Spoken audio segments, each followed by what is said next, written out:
Welcome back, everyone, to another deep dive. Today, we're diving into something pretty fascinating and a little unsettling, too.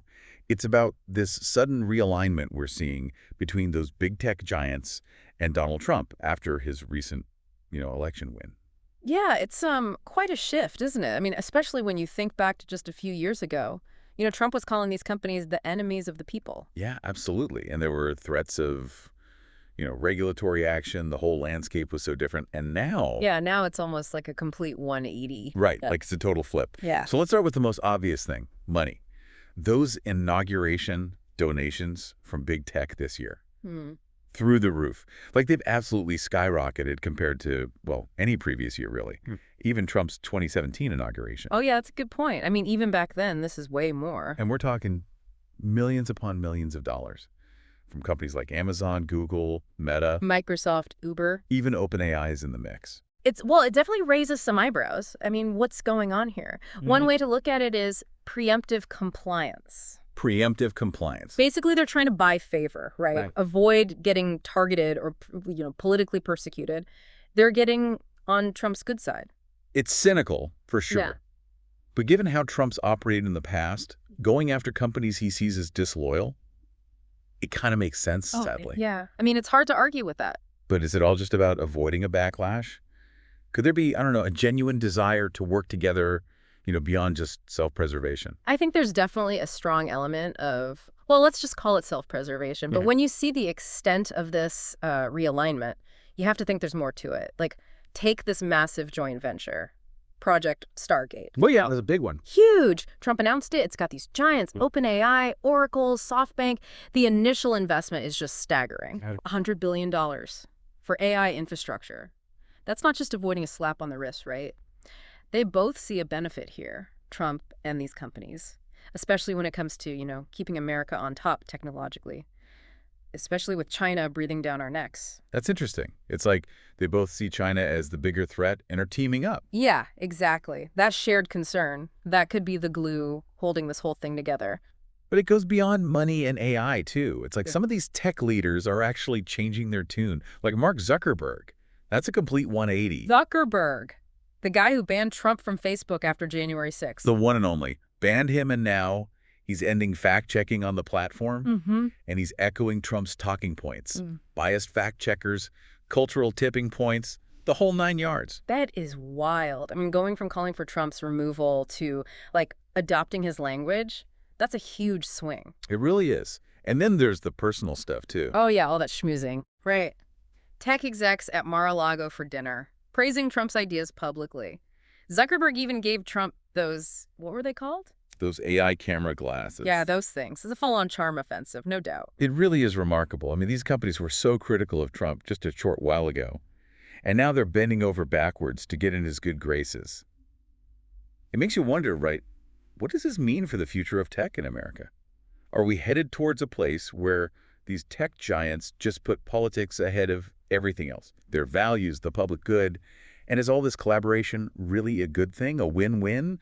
Or are there downsides we're not seeing? We'll get into all that in a bit. But first, a quick reminder to subscribe to Le Macaste de Philippe on YouTube for more deep dives like this one, exploring all the forces shaping our world. I mean, you really have to wonder about innovation, right? How's this going to impact that? Some experts are saying that having tech companies and the government, this cozy, well, it could actually stifle creativity, make companies less willing to take risks. Yeah, I see what they mean. It's like, if everyone's so focused on pleasing the administration, are they going to shy away from those big game-changing ideas? The ones that might, I don't know, ruffle some feathers politically. It's definitely a possibility. Like, if companies start playing it safe instead of pushing the boundaries, we could see things slow down, especially in fields like, well, AI. I mean, that's where the stakes are so high. Huge potential for progress, but also for, disruption. But couldn't you also argue that this partnership could actually speed up innovation? Like, doesn't the government have tons of resources and expertise that tech companies could tap into? They've been funding scientific research forever. True. I mean, having access to government funding and working with research institutions, that could definitely lead to breakthroughs. It's kind of like a double-edged sword. It all comes down to how this collaboration is actually, structured and managed. And speaking of structure, let's talk about Project Stargate. We keep mentioning it, but what's the nitty-gritty? You said it was a $100 billion investment in AI infrastructure. What does that even mean? It's basically about building a solid foundation for developing and deploying these advanced AI systems, across the US.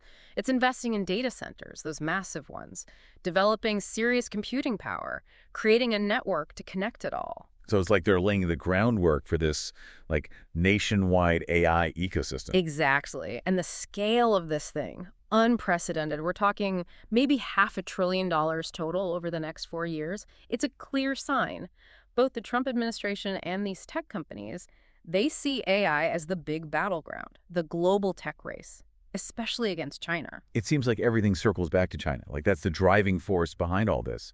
But isn't there a danger there too? I mean, if it's all about dominance, does that stifle collaboration? The kind of shared progress that actually moves the needle on AI. For sure, that's a worry. If it becomes this zero-sum game, one country wins, the other loses, that's not good for anyone. We need open collaboration. That's where the real breakthroughs happen. And what about ethics?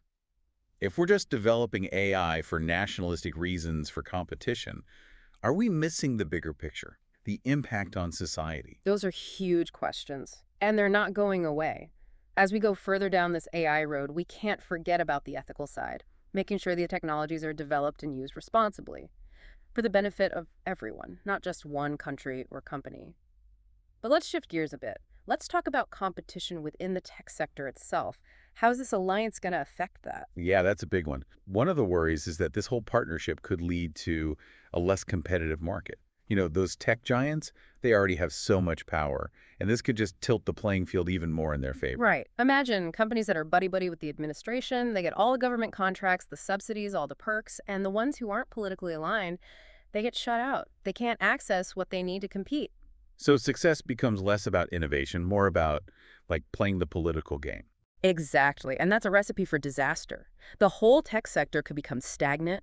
We could see a few companies dominating everything, fewer choices for consumers, less of that disruptive innovation that's always been America's strength. It's a scary thought, this whole tech landscape changing. Yeah. Less about who's got the best ideas and more about, who's playing the right political game. But let's zoom out for a second. What about government regulation? Trump's always talked about wanting less government involvement in tech. How do you think this alliance is going to play into that? Well, deregulation's been a big part of Trump's agenda from the start, right? And with big tech on his side now, it wouldn't be surprising to see things move even faster in that direction. We could see a lot of those regulations loosen up. Data privacy, content moderation, maybe even antitrust laws. And that's a whole other can of worms, isn't it? Some people say deregulation is good, helps innovation, helps the economy grow. But others are worried it's going to be like the Wild West out there. No rules, no accountability, tech giants running wild. What do you think? It's a tough one. It's all about finding that balance, right? You need regulations to protect people, to make sure things are fair, but you don't want to stifle innovation either. It's tricky. Yeah, sounds like walking a tightrope. But this whole alliance, it brings up another issue that's been brewing for a while now. Public trust. Or maybe the lack of it. Yeah, people have been getting more and more concerned about tech for years. Data privacy, misinformation, anti-competitive practices. It's been taking its toll. And now these companies are siding with, well, let's face it, a very polarizing figure, Donald Trump. It's not exactly a recipe for building trust, is it? I mean, let's be honest, it's the opposite. For a lot of people, the tech industry used to represent progress, change for the better, but that image has been fading. And this alliance, it could be the thing that really pushes people over the edge, like they're saying, okay, we're done. So the question is, can they win that trust back? Yeah. And if so, how? It's going to be tough. And it's going to take more than just lip service. They need to actually walk the walk. Transparency, real conversations with the public, showing that they really care about the things people are worried about. It's not just about playing the political game anymore. It's about rebuilding that relationship with the people who actually use their products, who rely on them. Absolutely. I mean, at the end of the day, the tech industry needs us, right? They need our trust. Without it, well, they're in trouble. They could face even more scrutiny, more regulations. They could lose their power, their influence, everything. It's a good reminder that tech and society are more intertwined than ever. What they do affects us all. It does. And today's deep dive really shows that. This whole alliance, it's complicated. There's a lot at stake. Power, influence, the future of innovation. It's a lot to unpack. It really is. A lot to think about. Well, that's all the time we have for today's deep dive. It's been a real eye-opener. This whole alliance, it's full of surprises, and the consequences, well, Who knows what those will be? The one thing we know for sure is that we need to stay informed, keep asking those tough questions, because technology isn't going anywhere. It's only going to get more intertwined with our lives. Couldn't have said it better myself. The future of tech, it's not set in stone. It's being shaped right now by the choices we make, all of us. Thank you for joining us on Le Podcast de Philippe. Be sure to subscribe to our channel on YouTube for more deep dives like this one. And as always, stay curious.